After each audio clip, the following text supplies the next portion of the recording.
তিনিৰ মহত্ব তিনিটা বস্তুৱে জীৱনত কাকো অপেক্ষা নকৰে জন্ম মৃত্যু আৰু সময় তিনিটা বস্তু জীৱনত এবাৰহে পোৱা যায় পিতৃ মাতৃ আৰু যৌৱন তিনিটা বস্তু সদায় নিজৰ অধীনত ৰাখিব লাগে কাম ক্ৰোধ আৰু মোহ তিনিজনক সদায় সন্মান কৰিব লাগে পিতৃ মাতৃ আৰু গুৰু তিনিটা বস্তু সদায় স্মৰণ কৰি চলিব লাগে ঈশ্বৰ মৃত্যু আৰু প্ৰেম তিনিটা বস্তুৰ পৰা নিজকে বচাই চলিব লাগে কুসংগ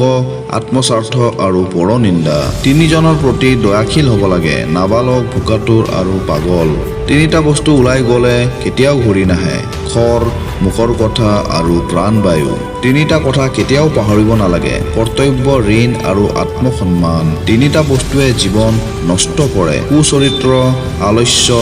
আৰু অহংকাৰ তিনিটা বস্তুৱে আয়ুস কমায় অসৎ চিন্তা পৰৰ অনিষ্ট আৰু পৰচৰ্চা তিনিটা বস্তুৱে জীৱন মহৎ কৰি তোলে সৎ চিন্তা পৰিশ্ৰম আৰু অধ্যয়ন